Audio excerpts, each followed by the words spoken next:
Ertugrul Ghazi کو عثمانیہ سلطنت کا موجد مانا جاتا ہے۔ ارطغرل غازی کا شمار اسلام کے بےحد نڈر سپاہیوں میں ہوتا ہے جن کو غازی کے خطاب سے نوازا گیا۔ آپ نہ صرف ایک نڈر سپاہی تھے بلکہ آپ کے سینے میں اسلام کے لیے بےحد محبت تھی۔ یہی وجہ ہے کہ اللہ تعالیٰ نے آپ کو بے شمار فتوحات سے نوازا۔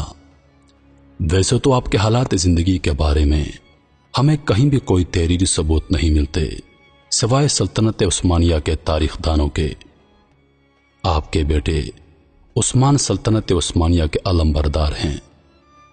سلطنت عثمانیہ کے وجود میں آنے کے تقریباً 1 صدی کے بعد کے احوال میں ارطغرل غازی کے بارے میں تحریر کیا گیا اور ایک سکہ جو کہ سلطنت عثمانیہ سے منسوب ہے جس پر ارطغرل غازی کی تصویر بنی ہے اور اس پر ترکی اور عربی زبانوں میں آپ کا نام لکھا گیا ہے، جس سے اس بات کا اندازہ ہوتا ہے کہ آپ یقیناً ایک نامور غازی رہے ہوں گے، کیونکہ اس دور میں ایسے نڈر سپہ سالاروں کو ایسے اعزازات سے نوازا جاتا تھا۔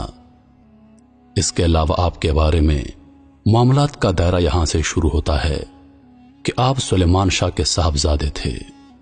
سلیمان شاہ کا دور 13ویں صدی کی ابتدا کا ہے، جب پوری امت مسلمہ ایک انتہائی مشکل دور سے گزر رہی تھی۔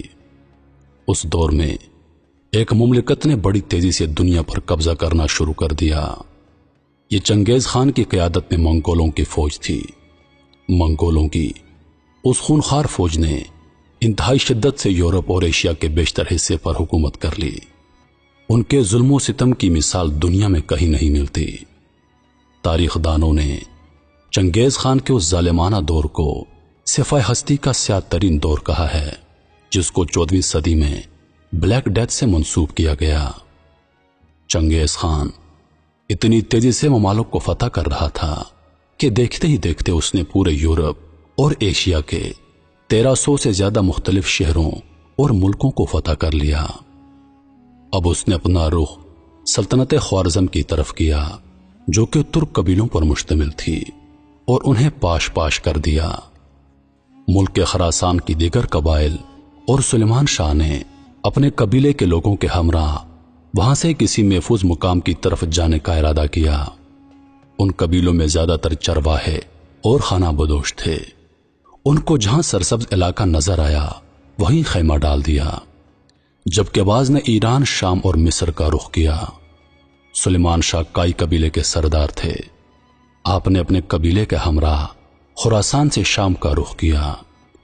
کائی قبیلہ دیگر قبائل کی نسبت بہت بڑا اور جنگجو تھا۔ اسی اثناء میں شام کے راستے میں سلیمان شاہ دریائے فرات میں ڈوب گئے اور ان کی وفات ہو گئی۔ آپ کی وفات کے بعد قبیلے کے لوگوں نے آپ کے بےحد نڈر بیٹے ارطغرل کو اپنا سردار منتخب کر لیا۔ کہا جاتا ہے کہ سلیمان شاہ کے 4 بیٹے تھے۔ آپ کی وفات کے بعد آپ کے بڑے دونوں بیٹوں نے کائی قبیلے سے علیحدگی اختیار کر لی اور اپنے اہل خانہ کے ہمراہ چلے گئے۔ ارطغرل آپ کے تیسرے بیٹے تھے۔ آپ نے اپنے چھوٹے بھائی کے ہمراہ سلجوقی سلطنت کا رخ کیا۔ آپ کے قبیلے میں تقریباً 420 گھرانے رہ گئے تھے۔ اس وقت سلجوقی سلطنت کے حکمران سلطان علاء الدین اول تھے۔ سلطان علاء الدین عدل و انصاف کے پیشہ خیمہ تھے اور اعلیٰ مقام رکھتے تھے۔ ارطغرل غازی اپنے قبیلے کے ہمراہ سلطان علاء الدین کی خدمت میں حاضر ہوئے اور ان سے ان کی مملکت میں قیام کرنے کی اجازت دینے جا رہے تھے۔ انقرہ کی سرحد کے قریب ارطغرل نے 2 فوجوں کو مصروف جنگ دیکھا۔ ان میں سے ایک فوج بہت کم تھی لیکن دوسری فوج بہت زیادہ تھی، لہذا اپنی ذاتی رائے کے مطابق آپ نے کم سپاہیوں والی فوج کا ساتھ دینے کا ارادہ کیا اور ایسی تیزی سے اپنے قبیلے کے نڈر لوگوں کے ساتھ اس فوج کے ہمراہ مخالف فوج پر وار کیا۔ مخالفین یہ دیکھ کر حیران رہ گئے کہ اچانک ان کے لیے مدد کہاں سے آ گئی۔ ارطغرل غازی نے اپنے ساتھیوں کے ہمراہ جلد ہی دشمن کو شکست دے دی۔ بعد میں پتا چلا کہ ارطغرل غازی نے جس فوج کا ساتھ دیا وہ سلطان علاء الدین کی ہی فوج تھی، جو کہ باذتینی عیسائیوں جبکہ بعض کے مطابق تاتاریوں کی فوج سے مصروف جنگ تھی۔ ارطغرل غازی کی بہادری سے متاثر ہو کر سلطان علاء الدین نے انہیں کراچا ڈاک کا زرخیز خطہ رہائش کے لیے دے دیا۔ یہ ایک پہاڑی علاقہ تھا اور کائی قبیلہ یہیں آباد ہو گیا۔ ایسا کرنے میں سلطان کی ایک حکمت یہ تھی کہ سلجوقی سرحد آپ کی اور آپ کے بہادر قبیلے کی وجہ سے محفوظ ہو جائے گی، اور ساتھ ہی سلطان علاء الدین نے انہیں یہ بھی اجازت دی کہ آپ اپنے قریبی علاقوں کو فتح کریں اور انہیں سلطنت میں شامل کریں۔ یہ علاقہ بازطینی عیسائیوں کا تھا جو کہ بالکل سرحد سے جڑا ہوا تھا۔ یہاں ارطغرل غازی نے کچھ ہی عرصے میں اپنی بہادری اور شجاعت کا سکہ بٹھا لیا اور سرحد کے قریبی تمام علاقوں کو فتح کر لیا۔ سلطان نے خوش ہو کر انعام کے طور پر آپ کو ثبوت شہر بھی دے دیا۔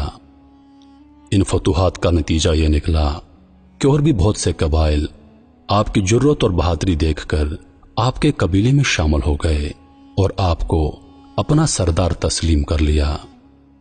اس طرح ارطغرل غازی کی قوت میں اور بھی اضافہ ہو گیا اور ان کا اقتدار گرد و پیش کے علاقوں میں بھی قائم ہونے لگا۔ سلطان علاء الدین کے لیے اس طرح ارطغرل غازی کا قوت اور اقتدار میں آنا پریشان کن ہونے کے بجائے ایک حوصلہ مند بات تھی، کیونکہ ان کی سلطنت اندر ہی اندر امراء اور مخالفین کی وجہ سے بغاوت کے در پہ تھی۔ حالانکہ کونیا میں سلطان علاء الدین کی شان و شوکت اب بھی قائم تھی، تاہم بعض عیسائی بازطینیوں اور تاتاریوں نے اپنے علاقے سلطنت سے الگ کر لیے تھے اور وہاں خود مختار حکومتیں قائم کر لی تھی، اور سرحدوں پر بھی جنگوں کا سلسلہ جاری تھا اور تاتاری حملوں کا خطرہ ہمیشہ رہتا تھا۔ ایسے میں ارطغرل غازی نے ان کی سلطنت کو وسعت دے کر انہیں مزید قوت بخشی۔ پھر جب ینی شہر اور بروسا کے درمیان ایک جنگ میں ارطغرل غازی نے سلطان کی جانب سے جنگ لڑی اور تاتاریوں اور بازطینیوں کی ایک متحدہ فوج کو شکست دی، سلطان نے ان کے شہر کو بھی اعزاز کے طور پر ارطغرل غازی کے اقتدار میں دے دیا اور ان کی پوری جاگیر کا نام سلطانونی رکھا۔ ارطغرل غازی کو اپنی فوجی دستے کا سپہ سالار مقرر کیا۔ جاگیر سلطانونی میں بے شمار چراگاہیں اور قلعے بھی تھے جن پر امراء اور باغیوں نے قبضہ کر رکھا تھا، جن کو حاصل کرنے کے لیے ارطغرل غازی کو اور ان کے بیٹے عثمان کو کئی سالوں تک جنگ کرنا پڑی۔ ارطغرل غازی کے 3 بیٹے تھے۔ آپ کے سب سے چھوٹے بیٹے عثمان تھے، وہ بھی آپ کی طرح بہادر اور اسلام سے بہت محبت رکھنے والے تھے۔ آپ کی اہلیہ حلیمہ خاتون سلجوقی شہزادے غیاث الدین مسعود کی بیٹی تھی۔ ان کے بطن سے آپ کے 3 بیٹے تھے۔ ارطغرل غازی نے 90 سال کی عمر میں وفات پائی۔ آپ کی وفات کے بعد آپ کے سب سے چھوٹے بیٹے عثمان غازی آپ کے جانشین بنے اور انہوں نے بھی اپنے زور بازو پر کئی علاقوں کو فتح کیا۔ 1299 میں سلجوقی سلطنت بالکل ختم ہو گئی۔ اس کے بعد عثمان غازی نے اپنے مفتوحہ علاقوں میں اپنی خود مختار حکومت کا اعلان کر دیا اور اس طرح سلطنت عثمانیہ وجود میں آئی۔ آپ کے بیٹے عثمان غازی نے آپ کے احترام میں آپ کا مقبرہ اور ایک مسجد بھی بنوائی، لیکن ان کی عمارت میں مختلف ادوار میں مختلف تبدیلیاں کی گئیں، لہذا حتمی طور پر یہ کہنا مشکل ہے کہ سب سے پہلے کب بنی اور ان کا پہلا خاکہ کیسا تھا۔ موجودہ مقبرہ جو کہ 19ویں صدی کے آخر میں سلطان عبد الحمید نے دوبارہ تعمیر کروایا، یہاں کے مقامی لوگ ہر سال ان کے اعزاز میں ایک تہوار بھی مناتے ہیں۔ امید کرتا ہوں کہ ویڈیو آپ دوستوں کو پسند آئی ہوگی۔ ویڈیو پسند آ جائے تو لائک اور شیئر ضرور کر دیجیے گا، اور آنے والی نئی ویڈیوز کے لیے ہمارے چینل کو سبسکرائب کر دیں اور ساتھ میں موجود گھنٹی کے بٹن کو ضرور دبا دیں تاکہ ہماری ہر نئی آنے والی ویڈیو سب سے پہلے آپ تک پہنچے۔ مجھے دیجیے اجازت، زندگی رہی تو اگلی بار ایک اور ویڈیو لے کر آپ کی خدمت میں حاضر ہوں گا۔ تب تک کے لیے خدا حافظ۔ اللہ پاک آپ سب کا حافظ و نگہبان۔ ہنستے رہیے اور ہمیشہ مسکراتے رہیے۔